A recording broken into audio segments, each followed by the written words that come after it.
The cathedral's cold stone walls seemed to press inward that night, the thick shadows pooling beneath the shattered, stained glass windows like ink spilled on parchment.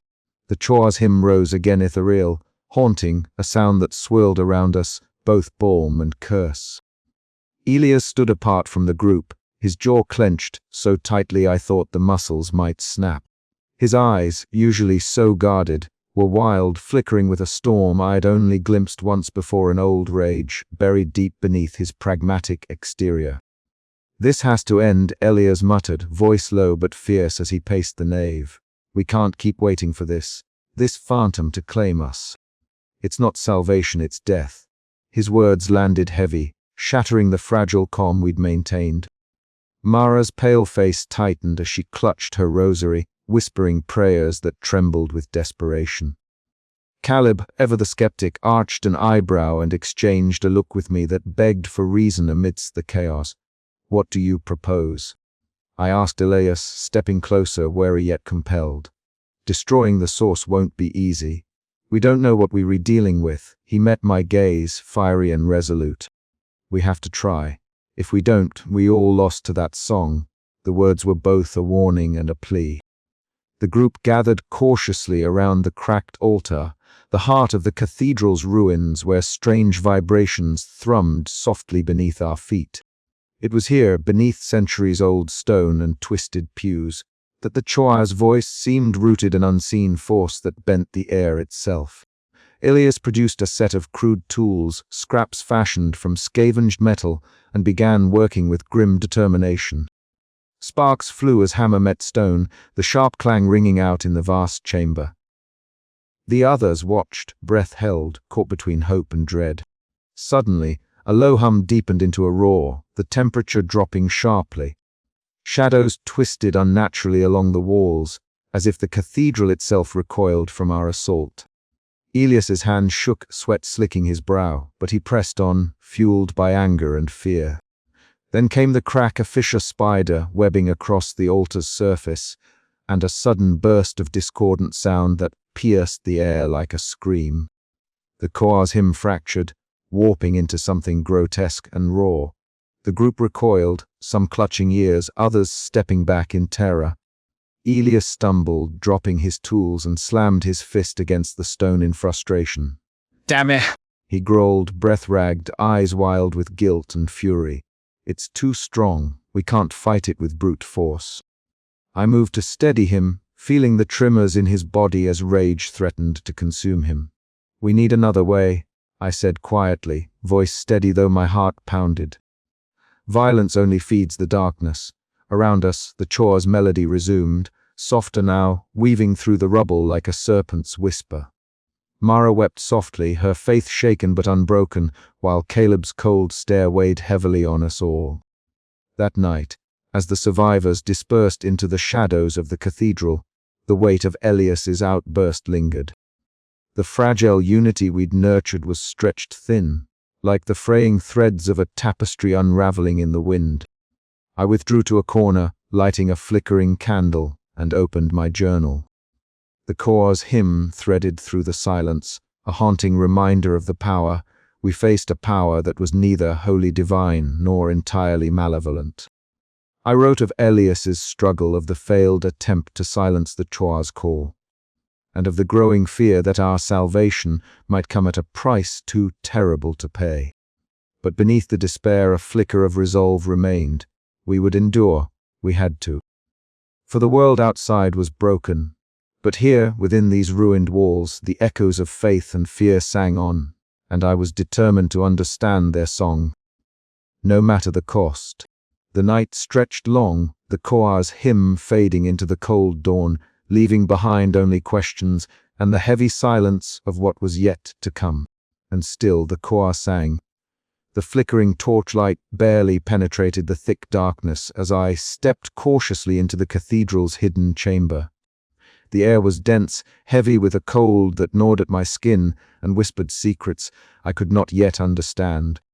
Around me, the ancient stones seemed to pulse with a living presence, as if the very walls breathed in time with the faint, haunting hymns that now filled the space. The Choir was no longer distant. It surrounded me, a swirling tempest of voices that wove together in a melody both exquisite and unbearable. Each note was a thread pulling at my soul, a shimmering tether between hope and despair. The shadows danced in the corners of my vision, shifting, contorting into shapes that defied reason, neither wholly there nor entirely absent. They moved as if alive, responding to the music with a will of their own. I tried to steady my breath, to anchor myself in the reality I clung to so desperately. But the choir's song was a siren call, seducing me with promises too potent to ignore. Come, it seemed to say, join us in the eternal hymn, where pain dissolves and peace awaits. A voice emerged from the cacophony, singular yet layered with countless harmonies, a presence without form, yet as tangible as the cold stone beneath my feet. The choir entity spoke, its words a melody that resonated in my bones. We are the song beyond the end, the voice that lingers when the world falls silent. We offer salvation, a release from the torment of survival. But every gift demands its price. Fear clawed at my heart. I understood then the terrible truth. The choir was both savior and captor, a force that beckoned with salvation yet devoured the very souls it claimed to save. Each disappearance was not a random loss, but a sacrifice woven into the fabric of its eternal hymn. I faltered, overwhelmed by the weight of this revelation. How could I reconcile the choir's twisted grace with the hope it inspired? Was this monstrous promise the last refuge for the desperate, or a pitiless trap from which none could escape? The voices surged again, urging me to surrender, to let go of the fear and join the symphony that transcended flesh and pain. But I resisted, clinging to the fragile hope that something beyond this spectral embrace still endured. Alone in the chamber, surrounded by fading echoes and shifting shadows, I made my choice not yet to yield, but to fight for the survivors still bound to this haunted sanctuary. The path ahead was shrouded in uncertainty, the boundary between faith and horror blurred beyond recognition. As the choir's final notes lingered and dissolved into silence, a cold resolve settled within me. The night's confrontation had changed everything. The cathedral was no longer just a refuge. It was a battleground between salvation and damnation, and I was its reluctant champion. But as I turned back toward the gathering beyond the chamber's threshold, I knew the hardest trials were yet to come. The choir's true form was revealed, but its song was far from over, and somewhere within its haunting melody lay the fate of us all waiting to be decided. I pressed my hand to the cold stone wall, steadying myself. The choir's voice had shown me the abyss, and now I had to decide whether to stare into it or to pull the others back from the edge. The night stretched ahead, dark and endless, but I would not let the choir claim us without a fight. With a final lingering echo of the ethereal hymn fading behind me, I stepped forward, ready to face whatever came next. The stone beneath my fingers was cold and unforgiving, etched with the faint tracings of angels long faded into myth. The cathedral, once a sanctuary of light and song, now lay in broken silence, the echoes of the choir's final hymn lingering like a ghost upon the cracked walls. We gathered beneath the shattered vaults, our ragged forms huddled close amid the rubble. The flickering candlelight casting trembling shadows that danced like specters across the remnants of stained glass. It was in this fragile stillness that the weight of what we had endured settled upon us, a weight heavier than any apocalypse outside these walls. Some among us found a strange comfort in the choir's defeat, a grim peace that came with the end of its relentless calls. Mara, pale and fragile, knelt in quiet prayer, her lips moving in trembling song, seeking solace in the faith that had both sustained and betrayed her. Elias stood apart, his stocky frame tense, eyes sharp beneath furrowed brows as he paced near the cracked altar. His voice was low but steady, a tether to reality, urging us to abandon fading myths and focus instead on survival in this fractured world. The tension between his pragmatism and Mara's devout hope hung in the air, thick as dust. I retreated to the nave alone amid the rubble, tracing the worn carvings of angels and saints that time and ruin had not yet claimed. The Koa's nature had revealed itself to me in the confrontation, a presence neither wholly divine nor entirely malevolent, a paradox of salvation and entrapment. This duality gnawed at my spirit, unraveling the fragile threads of faith I had clung to for so long. Was this entity a twisted remnant of celestial grace, or a predator cloaked in the trappings of hope?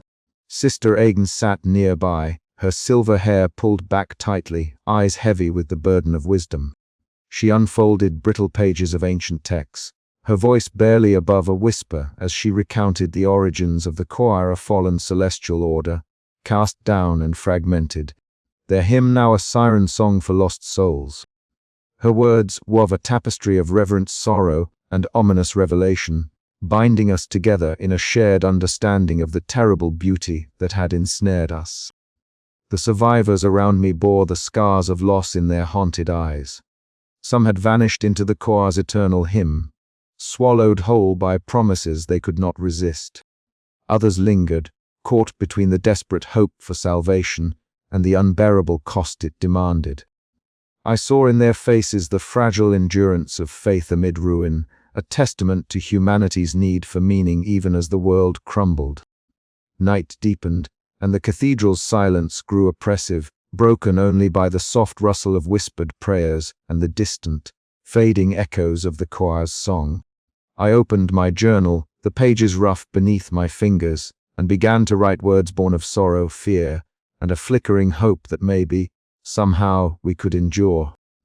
The apocalypse was not only outside these walls, it roared within each of us, a cacophony of doubt and belief, despair and longing. As dawn threatened the horizon, I closed my eyes and listened for the Koa's lingering hymn, for the fragile voices of hope that still clung to this broken sanctuary. The cathedral stood silent but alive, a monument to faith's fragile endurance in a world undone. And as the first light crept through shattered glass, I knew the true struggle had only just begun.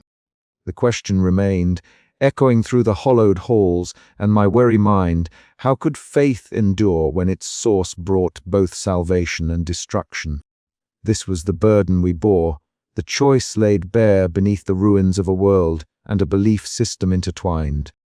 Between hope and horror, we stood at the edge of an abyss, searching for a song that might carry us beyond the silence. The cathedral's dim interior was suffused with a pale twilight as Jonas stumbled through the great arched doorway, breath ragged from his hurried journey. He clutched a tattered piece of parchment, edges frayed and stained, upon which crude lines and symbols sprawled like a map of a world barely remembered. The ragtag assembly of survivors, huddled in the cavernous nave, turned their weary eyes toward him, the flickering candlelight casting long shadows over their gaunt faces. "I found something," Jonas announced, voice strained but carrying an urgent edge that immediately drew the group's collective attention. Signs, marks left by others. Not far beyond the broken city walls, a ripple of murmurs swept through the crowd, a mixture of disbelief and cautious hope. The Koa's distant hymn, ethereal and haunting, seemed to fade into the background, replaced by the tangible possibility of life beyond their ruined sanctuary. I stepped forward, my fingers trembling slightly as I took the map from Jonas' hands. The ink was smudged, but the paths were clear enough, trails leading through shattered streets and over crumbled bridges, converging toward a cluster of markings labeled with symbols eerily reminiscent of those we had found beneath the cathedral. Could they be connected? Another group, perhaps, survivors like us clinging to existence in the wasteland. "How sure are you?" I asked, voice low, scanning the faces around me. Hope flickered in Mara's pale eyes while Elia's narrowed his. Skepticism itched into the lines of his scarred face. "I followed the signs for days," Jonas replied. "They were recent. Fresh markings." Elias stepped forward, his imposing figure casting a protective shadow. "We can't just rush into the unknown. These others might be hostile or worse, led by the same darkness that haunts our nights." Mara's voice broke through the tension, soft but resolute. "Or they might be the salvation we've been singing for. The Koa's promise isn't just empty words. We must have faith. the room divided between Elias's pragmatic caution and Mara's devout hope. I felt the weight of leadership settle heavily upon me. The choir's melodies, ever present, seemed to pulse in my veins, a reminder of the sanctuary we had built amid the apocalypse, yet also a tether to the unknown forces at play. As the night deepened, I found myself drawn to the shattered stained glass window overlooking the desolate cityscape. The fractured colors caught the dying light, casting spectral patterns across the cold stone floor. The choir's faint hymn echoed through the air, an unsettling harmony that both comforted and unnerved me. Could we remain here, trapped between fading faith and creeping fear? Or was it time to step beyond the sanctuary's shadow and face the flickers of life that still danced beyond the ruins? The choice was no longer theoretical, it was imminent. And as the choir's song swelled once more, I knew that whatever path we chose would change us irrevocably. Tonight, the world beyond was no longer just a distant whisper. It was a flicker of fragile light that beckoned us forward, into the darkness that awaited. I closed my eyes and let the melody wash over me, stealing my resolve. Tomorrow, we would decide our fate. But as the final notes faded into silence, a shiver of unease settled in my bones. For the choir's hymn was never just a song, it was a summons. And the world beyond was not just hope. It was a choice between salvation and oblivion. I opened my eyes, the cathedral's shadows long and deep, and whispered into the gathering night, "We must be ready." The flicker beyond the ruins was no longer a dream, it was our future, fragile and terrifying, waiting to be claimed. And so, beneath the cathedral's shattered vaults, amidst the fragile hope and ever-present dread, the survivors prepared to step into the unknown. The choir sang on, its haunting hymn a reminder of the price that awaited us all. Night had fallen deep upon the cathedral, the sky outside a bruised canvas of purple and black. Inside, the shattered glass overhead fractured the dying light into trembling shards of color that danced faintly across the cracked stone floor, and the wary faces gathered beneath. Mara's absence was a hollow edge in the air, palpable and unspoken. We sat in silence, the kind that presses down heavier than any spoken word. No prayers were uttered aloud, none dared break the fragile stillness that wrapped around us like a shroud. The choir's melodies had returned, but this time their song was softer, quieter, an eerie lull that seemed to seep through the cracks in the walls like a slow, inevitable tide. I sat alone near one of the cathedral's ancient pillars, the rough stone cold beneath my fingers, as I held my journal open on my lap. The faint flicker of a half-melted candle cast long shadows, its wavering light illuminating the anxious scrawls of ink that spilled across the yellowed pages. The words felt inadequate to contain the swirl of dread and hope that churned inside me.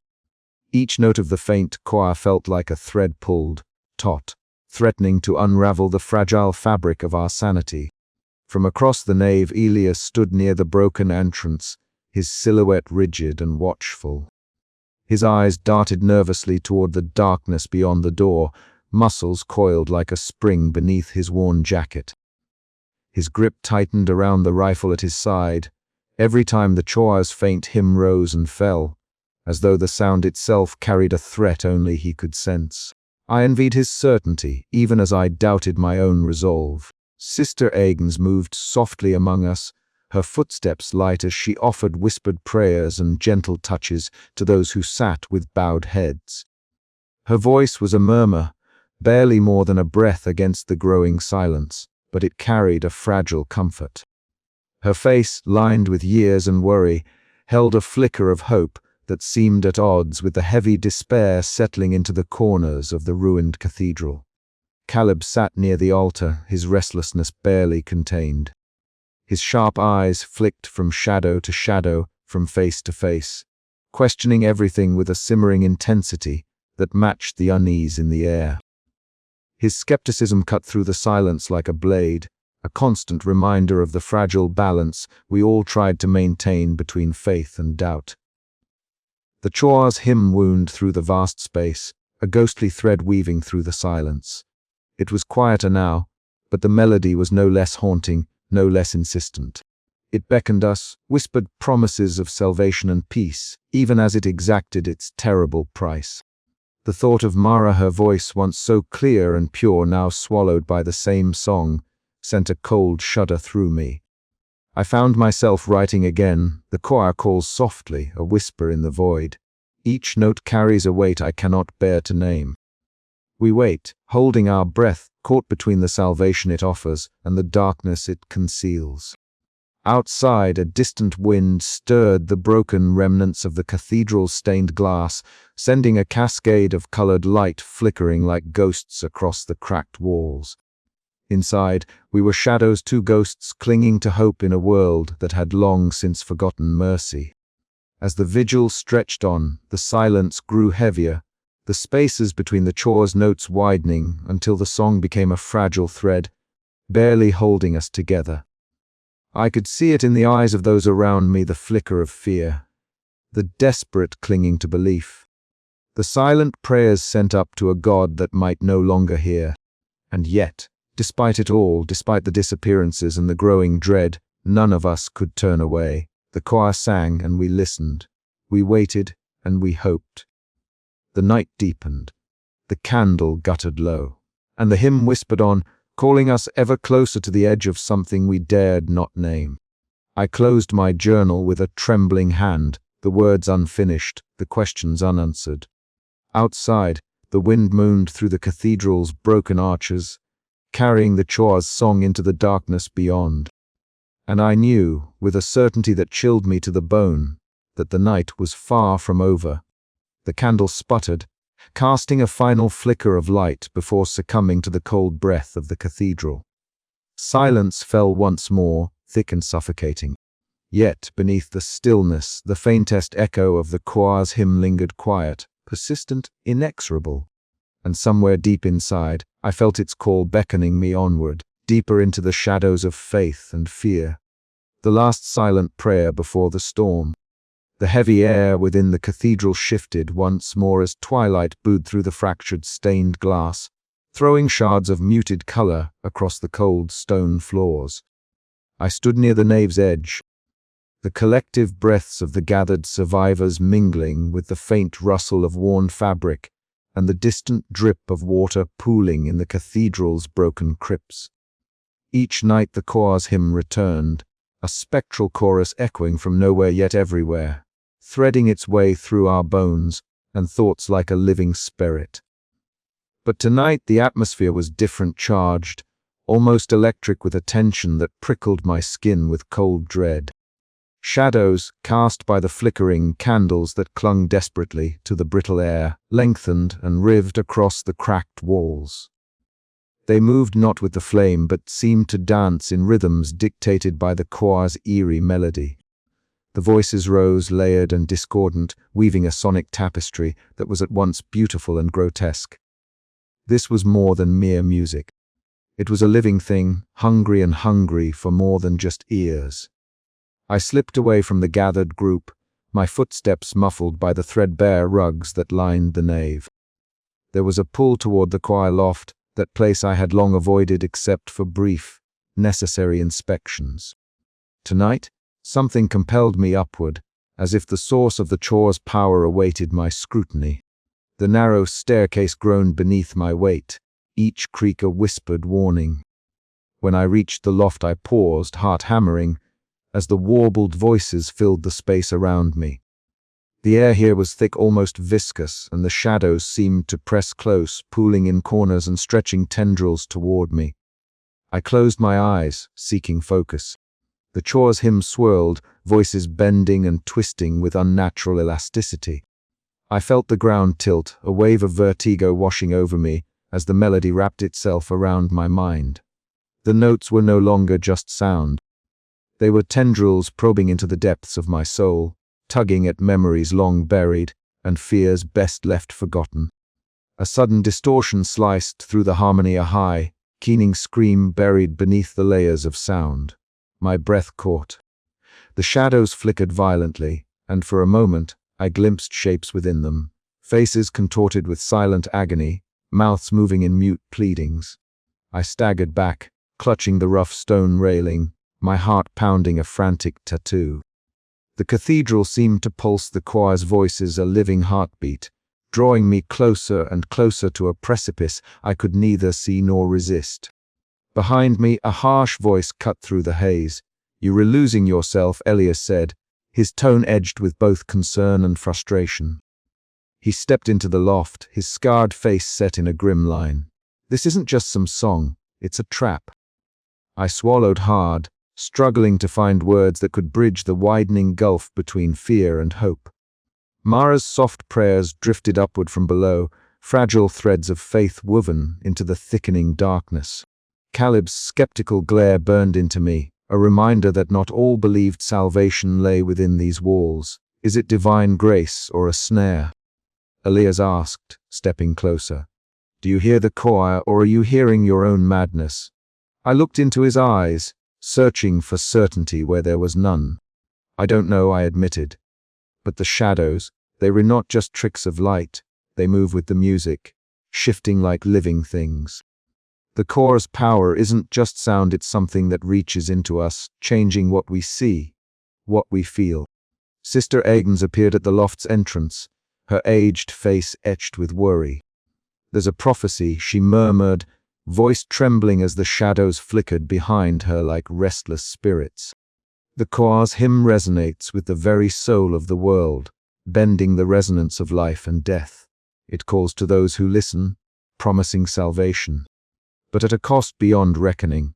Her words hung in the air, heavy and resolute. The choir's song rose again, swelling in intensity, weaving a sonic web that threatened to ensnare us all. I could feel the fragile bonds between the survivors fraying, the trust we had fought to preserve unraveling thread by thread. As the hymn reached its crescendo, I clutched my journal, fingers trembling.